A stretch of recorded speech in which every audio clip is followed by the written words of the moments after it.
अयोध्या के विषय में मुस्लिम पक्ष को हम लोगों ने बहुत समझाया था और भविष्य के विषय में बता दिया था कि होना यही है, अंत में वो उस पक्ष के कब्जे में जाना है। अगर आपके द्वारा सौंपा जाएगा तो सौहार्द बढ़ेगा, प्यार और प्रेम बढ़ेगा, और कोर्ट के द्वारा अगर दिया जाएगा तो जो भाषा आज इस्तेमाल हो रहा कि लड़के लिया हूं अयोध्या, तो लड़के ले लेंगे काशी, लड़के ले लेंगे मथुरा। तो मैं नहीं चाहता, मेरे जैसे लोग नहीं चाहते कि इस देश में मंदिर मस्जिद के नाम पर जितने दंगे अयोध्या के नाम पर हुए हैं, प्राची जी, अजय आलोक जी बैठे हैं, पूछिए भागलपुर दंगा किस मुद्दे पर हुआ था? अयोध्या के मुद्दे पर। वो शिव पूजन का जुलूस था। और बड़े दंगे मुरादाबाद, मेरठ, मलियाना के पीछे अयोध्या की घटना छुपी तो हुई गुलाम थी। सरवर साहब, आप समझाएंगे? मैं नहीं चाहता इस देश आप में मुस्लिम दो पक्ष को समुदाय समझाएंगे? आपस में लड़े। क्या आप मुस्लिम पक्ष को समझाएंगे कि 3 जगहों का मसला है, आप हिंदू पक्ष को दे दीजिए? मैं देश के प्रबुद्ध बड़े भाई, हमारे बड़े भाई हिंदू भाइयों से भी कहूंगा कि आप भी देश के अंदर वो कंफ्यूजन पैदा ना करें कि 40,000 हैं, 30,000 हैं। आम मुसलमान कंफ्यूज हो गया। उनको तथाकथित मुस्लिम नेता ये समझाते हैं कि अगर यहां बात करोगे, समझौता करोगे, अगला दावा वहां है, अगला वहां है, तो वो कहते हैं चल भाई यही समझाइए ना मुसलमानों को। यही तो मैंने आपसे सवाल जिम्मेदारी के पूछा साथ ना कहता हूं भाई।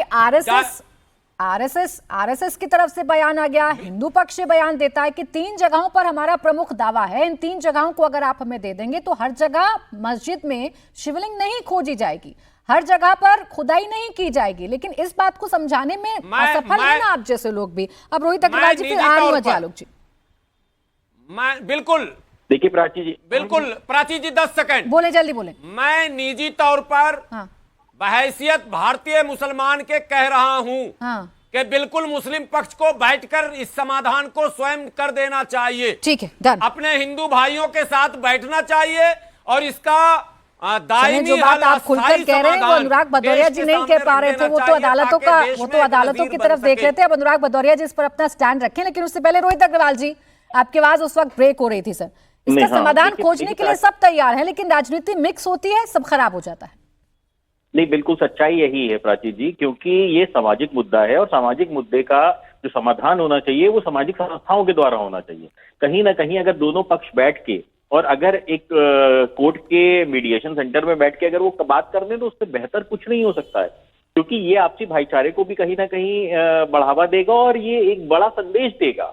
और इसके ऊपर कहीं मुस्लिम पक्ष भी अपनी बात रख सकता है कि भाई अगर आप सब बैठ रहे हैं तो आज वंस एंड ऑल सारे मुद्दों के ऊपर बात कर लीजिए, सिर्फ एक मुद्दे के ऊपर बात मत करिए।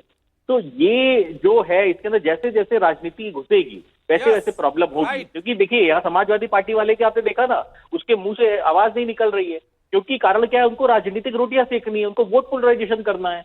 यहाँ पे समझना पड़ेगा कि अगर किसी सामाजिक मुद्दे का हल सामाजिक संस्थाओं के द्वारा होगा, वो हिंदू पक्ष और मुस्लिम पक्ष बैठ के अगर उसका निर्णय करेंगे तो वो एक दूर तक मैसेज जाएगा और कहीं ना कहीं जो राजनीति करना चाहते हैं इस मुद्दे के ऊपर उनका भी खात्मा होगा, उनको भी आगे राजनीति करने का मौका नहीं मिलेगा। अगर आप आज ब्लेम करते हैं किसी के ऊपर भी कि साहब आप राजनीति कर रहे हैं, धर्म की राजनीति कर रहे हैं, तो आप भी तो राजनीति कर रहे हैं ना। जब अनुराग भदौरिया के मुंह से एक आवाज ना निकले और आदिल हसन यहाँ से डिबेट छोड़ के भाग जाए तो साफ तौर पर दिखाता है कि चाहते ही नहीं कि मुद्दा सॉल्व हो। ये तो चाहते हैं इसी तरीके से आप लड़ते रहिए और ये अपनी राजनीतिक कुर्सी बचा के बैठे रहे।